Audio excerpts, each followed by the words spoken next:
अभय जी, मैं सारी बातें मान लेता आपकी, ये कैसे मान लूं कि आप सऊदी में वहाबी कब्जा है वहां की मस्जिदों पर, वहां वो किस तरीके से करते हैं, ठीक वैसे ही आरएसएस का कब्जा है देश के संस्थानों पर।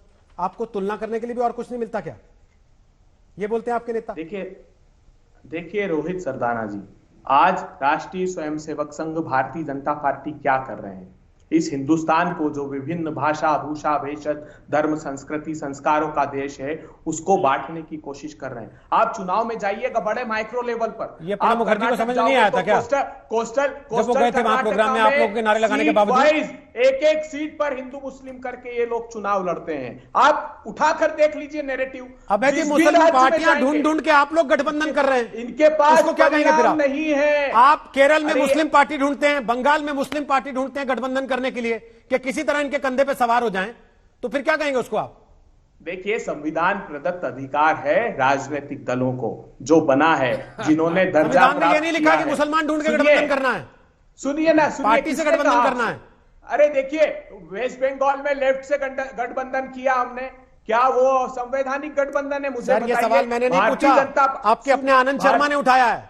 वो कह रहे हैं कि आप अपनी विचारधारा को समझौता कर रहे हैं, उनको समझाना है। देखिए, मुझे नहीं। देखिए, उनको समझाने की आवश्यकता नहीं। देश उनको गाली देने की आवश्यकता है, जैसे दे रहे हैं आपके लोग। हार की कगार पर खड़ी हुई भारतीय जनता पार्टी के सामने परिणाम आएंगे, देश अपने आप जवाब दे देगा। कि देश बुनियादी मुद्दों पर चुनाव लड़ रहा है, देश इन भटकाने वाले मुद्दों पर चुनाव नहीं लड़ रहा है। संबित पात्रा जी, आज उद्वेलित है युवा, आज व्यथित है देश का आम आदमी महंगाई से, आज गुस्साइए मत, आराम से बोलिए, वो जवाब देगा। ठीक है संबित पात्रा बोलिए। ठीक है। देखिए, मैं तो ट्रांसक्रिप्ट लेके बैठा हूं, अच्छा हुआ आपने वो शब्द कह दिया। मैं ये लाइन पढ़ देता हूं जो राहुल गांधी ने कल कहा है। जिस तरह सऊदी अरब में वहाबियों का मक्का पर नियंत्रण है और राज परिवार देश चलाते हैं, उसी तरह यहां आरएसएस संस्थाओं पर काबिज है। मतलब मुझे तो बड़ा आश्चर्य हो रहा है, किसी ने अभी तक राहुल गांधी के इस बात को सुना नहीं है, और आईएसएफ वाले मौलाना को तो सुनना चाहिए। वहाबियों का कब्जा है मक्का के ऊपर, वहाबियों का, ये राहुल गांधी कह रहे हैं। आप बताइए, कमाल की बात है। दूसरी बात, इन्होंने कहा कि राज परिवार जैसे चला रहे हैं देश सऊदी अरब में, वैसे ही आरएसएस चला रही। ये राज परिवार कौन है?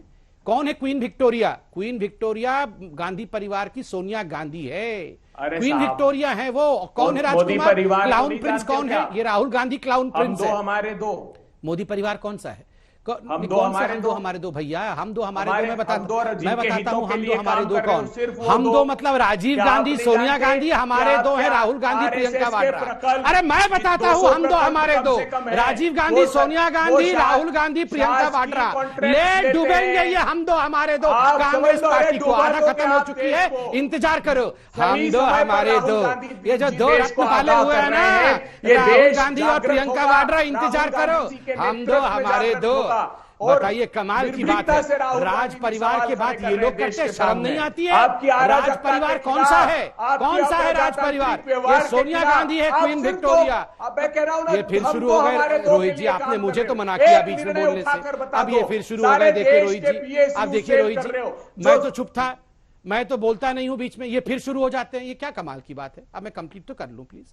देखिए, राज परिवार कौन है हिंदुस्तान में, ये हर कोई जानता है रोहित जी। एक ही राज परिवार है हिंदुस्तान में, वो गांधी परिवार है।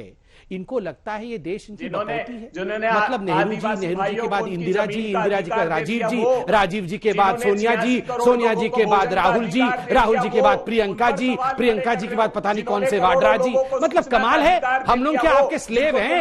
आपके गुलाम है क्या?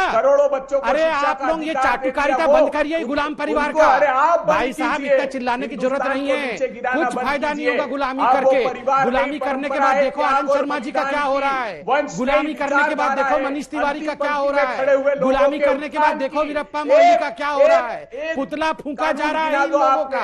अरे आपकी क्या बिसात है?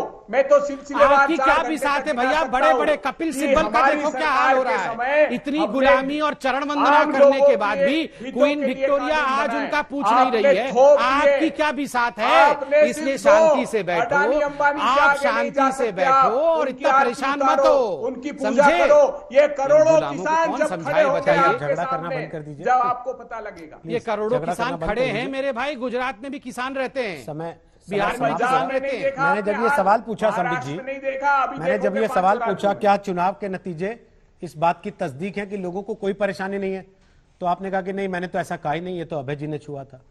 और अंत होते होते आप फिर इसी बात पर आ गए कि देखिए हम तो गुजरात में चुनाव जीत गए।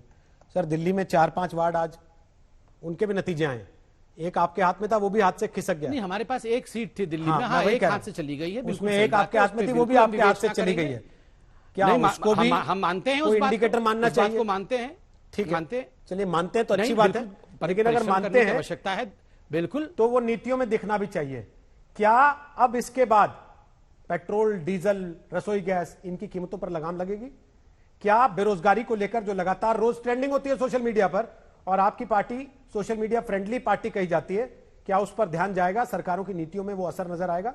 इसका हम इंतजार करेंगे और उस पर नजर भी रखेंगे। उसका मतलब है कि आरएसएस को गाली दिया जाएगा? सर वो एक अलग विषय है, देश में इमरजेंसी है, ये तो गलत है ना। डिबेट का विषय तो इमरजेंसी है। बिल्कुल वो एक इतर विषय है। आप दोनों ने अपनी बात रखी, उसके लिए धन्यवाद।